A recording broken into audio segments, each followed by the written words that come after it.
Did you know that you actually do not need a recipe to make some tea scones?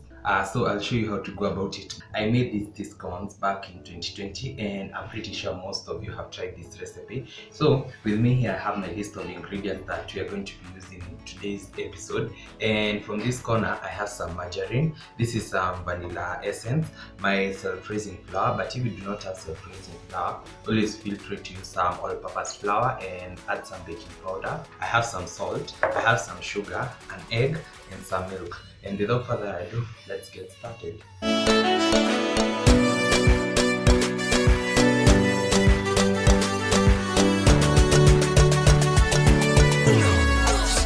So with me here, as I mentioned, I have some self-raising flour, and these are about 3 portions of self-raising flour. We are going to be working with ratios, and here I have 3 portions. So if you decide to use a metallic cup to measure your flour, stick to that metallic cup. If you are going to use a normal standard measuring cup, stick to that. For me, I've used this, so I can see that this is 1.5 cups of self-raising flour because I've used half a cup of the standard measuring cup. And in this recipe, we are going to need 1/3 or 1/4 thereabout of some margarine. You can also use butter, so I'm using slightly less than half a cup.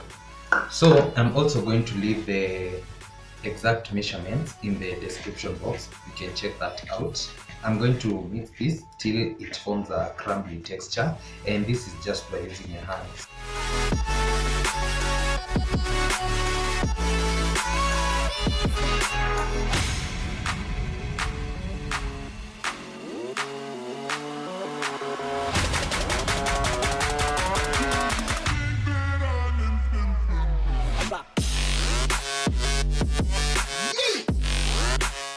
So this is it, and I'm going to add about just a pinch of salt, kiasi tu. When it comes to sugar, you can feel free to use as much sugar as you like. If you're a sweet tooth, feel free to use more sugar. I'm going to use about 2 heaped tablespoons and a carbonate right there. And I'm also going to mix this. So as I mentioned, the sugar totally depends with how you like it. It's time to go in with my liquid, and I'll start by adding my egg. And just to make things easier, I'm just going to crack my egg and beat it. Then I'm going to do this.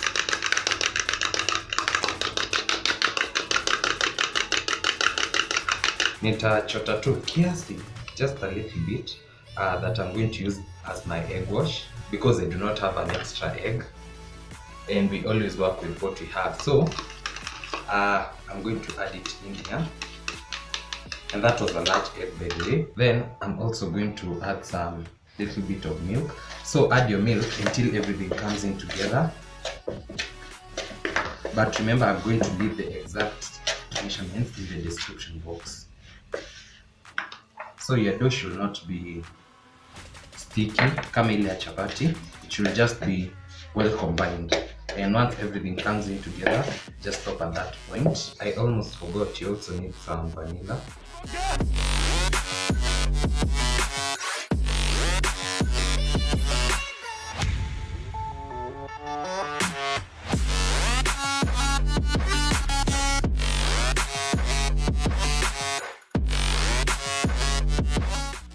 So this has just combined beautifully, and this is what we want. So we are going to proceed to the next step.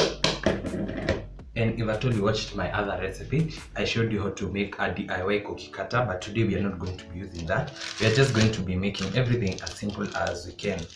So I'm just going to spread this.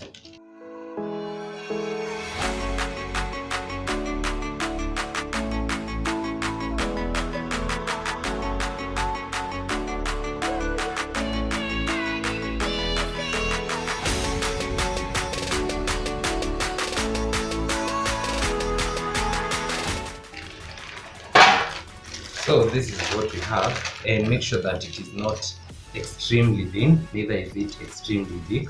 Somewhere hapo katikati. So this is the thickness that I'm working with because it's going to expand. Then we are going to cut it, and I'm just going to dust my knife with some little bit of flour. Then tunaikata into the sizes that you want.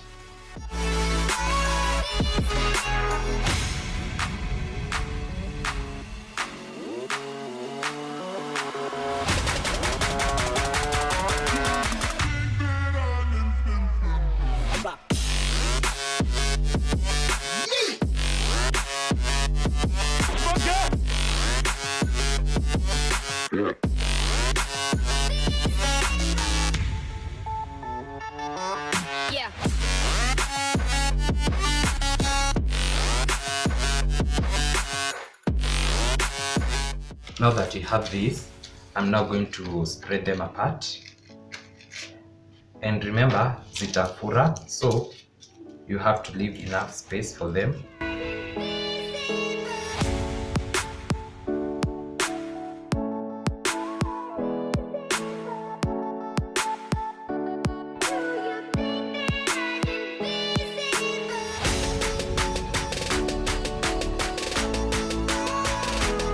So this is what we have, and it's at this point that you're going to need our egg. You can feel free to use a full egg if at all you have, but we just need a small quantity. We're going to mix our egg with some milk. That's about 1 tablespoon of egg and 1 tablespoon of milk, and then we are going to whisk this together. In the meantime, my oven is preheating at 170 degrees. Then once I'm happy with that, I'll need a brush, but if at all you don't have a brush, you can use your spoon, just like this. So I'm trying to make this recipe as easy as possible so that everyone can try. Yeah, like that. Here too. Just use the back of the spoon and spread some love. So this is going to help with the browning of the top part. And I'm simply going to spread it on all the top parts.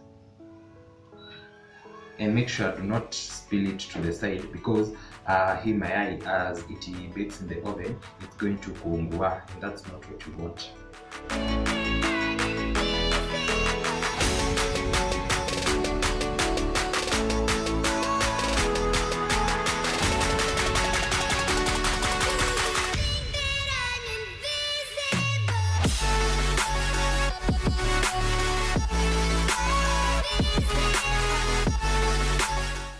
I'll proceed to bake this in an oven that has been preheating at 170 degrees for about 12-15 minutes thereabout till it's ready. So guys, as you've seen, it was that easy preparing this, and this has taken about 15 minutes to get ready, and I've added about an extra 5 minutes just to achieve this beautiful golden color. And it's now my favorite part of the video, where we get to taste whatever we've been making. And I'll just pick on this, and you can see it's having a very nice color.